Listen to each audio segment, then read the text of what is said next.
Ladies and gentlemen, when this video goes up, it will be Sunday, May 25th. And you know what that means? That means that we can officially say that next week we will have our hands on the Nintendo Switch 2. I hope you're all doing fantastic today. Thank you so much for clicking on this video. It means more than words could ever describe. While you're here, why don't you leave a comment? Why don't you leave a like? Hit the subscribe button. You have no idea how much that helps creators like me. We are in the end game. We are so close to Nintendo Switch 2, to having our nasty, slimy, grungy little hands on this console at long last.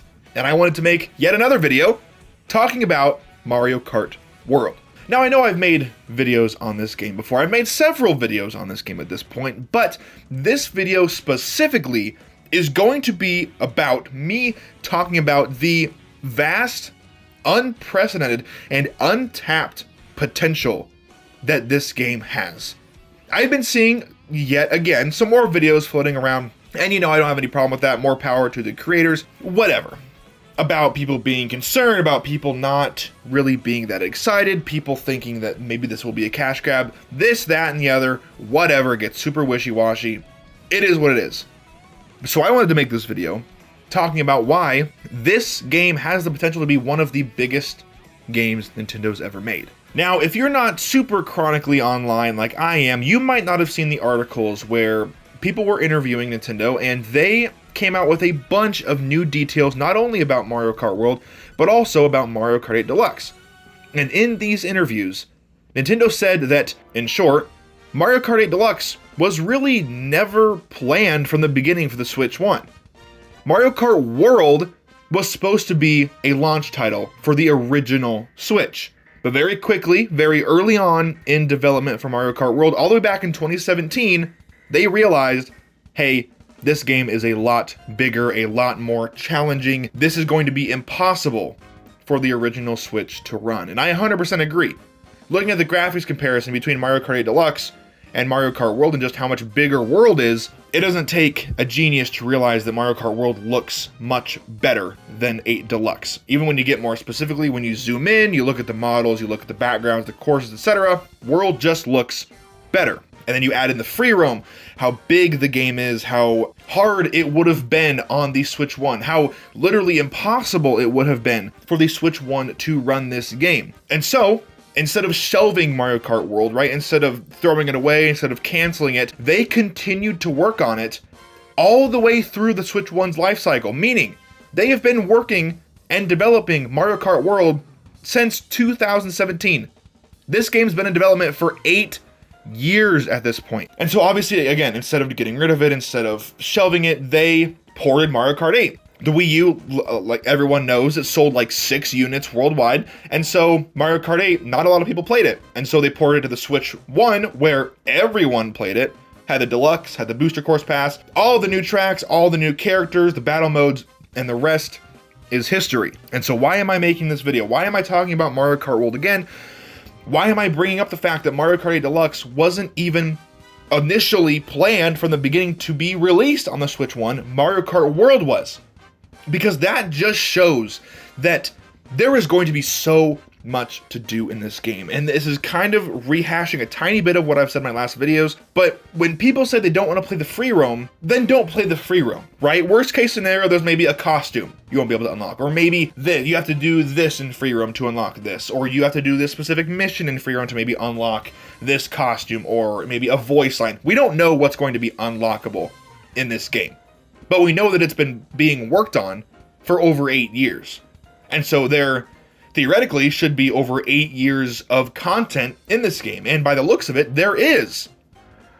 You have free roam that you can go across this entire vast world and complete these little missions. And that's so fun to me. And you can take photos and you can just go for a drive and you can explore and you can find secrets and you can do it all with friends, and you can do time trials, and you can do the Grand Prix and the Knockout Tour, and it's beautiful to look at. This game is gorgeous, and we've only seen footage that's compressed, that has the YouTube compression, that has the Twitter compression, that has, you know, in the direct, it looks really good, but that's being compressed 2, 3, 4 times, depending on what device you're watching it on. But when you actually get the game, digitally or physically, and you put it in your Switch 2 and you're playing on a 4K 60 FPS display, you will see that this game is truly beautiful, and I'm hoping that it does its best to justify the price. I'm still not sold on the 80 bucks. I obviously already pre-ordered the game, so obviously I already have it. I'm going to play it when it launches, the day it launches. But again, I wish it would have been $60. They maybe could have got away with 70, but you know, who knows. But yes, the potential for this game is unbelievable. With the costumes, the character roster, the 24-player races for the first time in Mario Kart history, the free roam across this vast, immense world, and the potential for more DLC down the line, which I'm sure they've already been working on. The Rainbow Road tease at the end of the trailer, the character roster, the new costumes that you get to unlock, all of the secrets that you can go and find and explore. I'm gonna be honest, free roam is the thing that I'm most excited for in this game. I've never owned an Xbox personally, but my brother has, and he used to be a huge Forza fan. And judging by how it looked when he would play Forza, and he would go around the open world and do these things, and go in garages and like these little side objective things, that's exactly how Mario Kart World looks, and I am so glad that they are doing something different. Because again, where do you go after Mario Kart 8 Deluxe? Where do you go after you have 96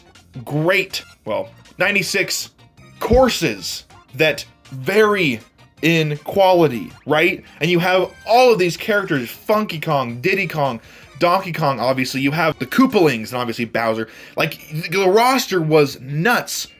And Mario Kart World, to me, just screams potential. It screams unconventional. It is a big risk, and it is a big risk. That is one thing that I agree with a lot of these videos that I've been seeing. Mario Kart World in itself is one giant risk, and we know it's going to sell well, right? Mario Kart World could be the most abominable, awful game to ever come out, but it would still sell well because it's Mario.